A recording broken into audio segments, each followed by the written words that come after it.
الحمد لله رب العالمين، والصلاة والسلام على سيد الأنبياء والمرسلين وعلى آله وصحابه أجمعين وعلى من تبعه بإحسان إلى يوم الدين.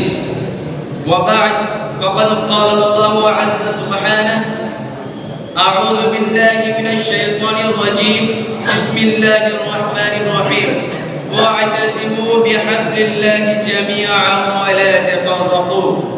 وقال رسول الله صلى الله عليه وسلم: إن الله يرضى لكم ثلاثة ويكره لكم ثلاثة، ويرضى لكم أن تعبدوا ولا تشركوا به شيئا، وأن تعتصموا بحبل الله جميعا ولا تفرقوا.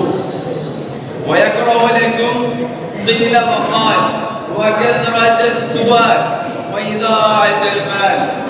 أيها المستمعون الكرام، ما نتحدث عنه في هذه الخطبة الوجيزة الوحدة بين المسلمين. إن أهم خصائص هذه الأمة أنها أمة واحدة. قال الله عز وجل: وإن هذه أمتكم أمة وأنا ربكم فاتقون.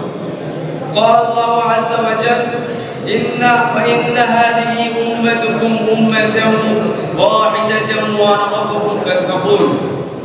ولذلك فإننا نقول الوحدة بين المسلمين واجبة بنصوص القرآن والسنة. فإن الله تعالى يأمر بالألفة وينهى عن الفرقة، فإن الفرقة هلكة والجماعة نجاة. ومن ثم قال عبد الله بن مسعود رضي الله عنه: حبل الله عز وجل هو الجماعة. وكذلك يأمرنا الله تعالى أن نكون عباد الله إخوانا، ولا يمكن للمسلمين أن يكونوا إخوة إلا إذا كانوا متحدين. ولولا أن الاتحاد له منافع عديدة وفوائد كثيرة لم يوجب الله تعالى. أيها الإخوان والخلان، إن من أهم عوامل قومة أمة من الأمم الاتحاد والجماعة. بالاتحاد تنال الأمم مجدها وتصل إلى مبتغاها وتعيش حياة آمنة مطمئنة. بالاتحاد تكون الأمة مرغوبة الجانب ومهيبة الحمار وعزيزة السلطان ومهدية الطريق وناشرة الدين. واليوم لقد نقلت عقائد المسلمين من القوة إلى الضعف، ومن الغنى إلى الفقر، ومن الأخوة إلى العداوة، وولدت بينهم كفر بركانية قابلة للانفجار في أي لحظة. ولذا نرى أنفسنا حيارى في ديننا ودنيانا. ولله الدرب القائل: حرموا هداية دينهم وعقولهم، هذا ربك غاية الخسران. تركوا هداية ربهم فإذا هم فرقا من الآراء في طوفان، وتفرقوا شيعا بها نهجهم، من أجلها صاروا إلى شنان. يذكر أن شيخ الهند محمود حسن الديوبندي عندما قدم إلى الهند بعد إطلاق سراحهم من السجن في جزيرة مالطا، حيث كانت الإنجليزية اعتقلت، تم عقد حملة الترحيب به في ديوبند، وقال فيها: لقد تعلمنا درسين في مالطا. الأول أن المسلمين تركهم القرآن الكريم وعدم العمل به، تبعهم إلى هذه الكارثة من الظلم والعار.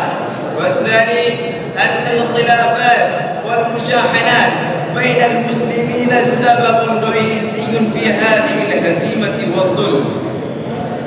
أيها السادة، أعداء الدين من اليهود والنصارى والمشركين والشيوعيين قد أبدعوا شتى الشوارع للتفريق بين المسلمين. من أهمها الرفضة، والله لا تريد الرفضة إلا هدم الدين، وتبدو نياتهم من حين لآخر، وتليها مصادر الإبلاغ، وهي تحت سيطرة اليهود من الألف إلى الياء. المصادر: وبكالات الأنباء تسعون في الأرض فسادا ويهيئون العدوان ضد الإسلام والمسلمين.